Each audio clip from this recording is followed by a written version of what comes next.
Hello बच्चों, let us read the question first. Question में बोला गया है the steps in catalytic cycle of an enzyme action are given in random order.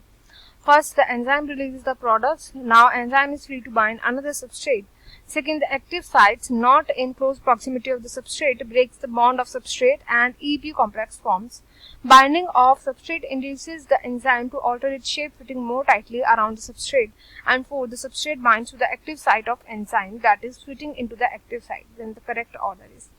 तो हमें बताया गया है कि यहाँ पे एंजाइम जो है कैसे किसी भी रिएक्शन को कैटेलाइज करता है। हमें बस यहाँ पे सही स्टेप्स बताने हैं कि कैसे कैसे करके एंजाइम्स किसी भी रिएक्शन को कैटेलाइज करते हैं। तो यहाँ पे की कॉन्सेप्ट एंजाइम्स का यूज किया जाएगा। एंजाइम्स क्या होते हैं? एंजाइम्स होते हैं बायो कैटलिस्ट जिनका फंक्शन होता है किसी भी रेट ऑफ रिएक्शन को इंक्रीज कर देना। रेट ऑफ रिएक्शन को इंक्रीज करते हैं। अब ये करते कैसे हैं? तो सबसे पहला स्टेप होता है कि कोई भी एंजाइम प्रेजेंट होता है, इन एंजाइम के पास प्रेजेंट होती है एक्टिव साइट। इस एक्टिव साइट से जाकर के सबस्ट्रेट्स बाइंड कर जाते हैं, इसे बाइंड करते हैं सबस्ट्रेट। जब सबस्ट्रेट इसे जाकर के बाइंड करते हैं तो एक ES कॉम्प्लेक्स का फॉर्मेशन होता है। ES कॉम्प्लेक्स, तो ये वीक बॉन्ड्स की मदद से बाइंड करते हैं एंजाइम के साथ। एंजाइम एक सरफेस प्रोवाइड करवाता है जिससे कि ES कॉम्प्लेक्स बनता है।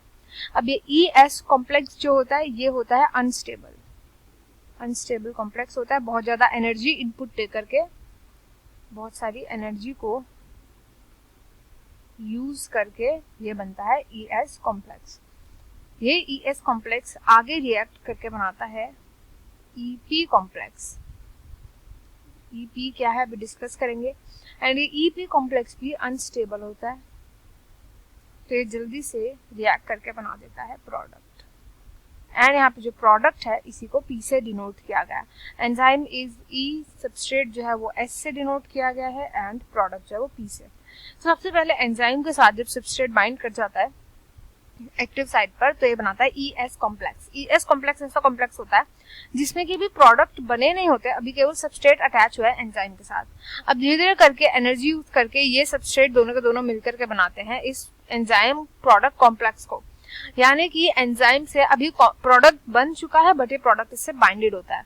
एंड जब प्रोडक्ट पूरी तरीके से बन जाता है तो एंजाइम जो होता है, एंजाइम की जो एक्टिव साइट, क्योंकि प्रोडक्ट जो होता है उसका कन्फर्मेशन हल्का सा चेंज हो जाता है देन द सबस्ट्रेट, तो प्रोडक्ट जो है वो रिलीज कर दिया जाता है बाय द एक्टिव साइट। तो ये प्रोडक्ट जो है ये रिलीज हो जाता है by the active site and इसके रिलीज होने की वजह से एक्टिव साइट खाली हो जाती है जिससे कि दूसरा सबस्ट्रेट आकर के बाइंड कर जाता है एक्टिव साइट से। एंड ये पूरा का पूरा फर्स्ट स्टेप होता है, सेकंड स्टेप होता है, देन थर्ड स्टेप होता है एंड देन फोर्थ स्टेप होता है। ऐसे करके एंजाइम कैटेलाइज करता है किसी भी रिएक्शन को। अगर हम यहाँ पे ध्यान से देखें तो ऑप्शन सेकंड जो है इस क्वेश्चन का राइट आंसर हो जाएगा। सबसे पहले फोर्थ स्टेप होता है कि सबस्ट्रेट आकर के बाइंड करता है एक्टिव साइट पे एंजाइम की।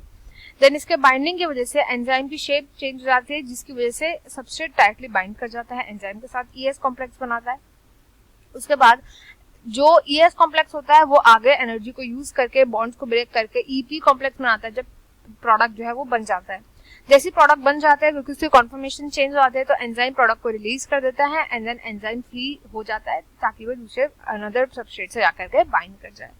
तो 4, 3, 2, 1 will be the right order to this question. तो सेकंड ऑप्शन इस क्वेश्चन का राइट आंसर हो जाएगा। I hope you understood it well. Best of luck and thank you.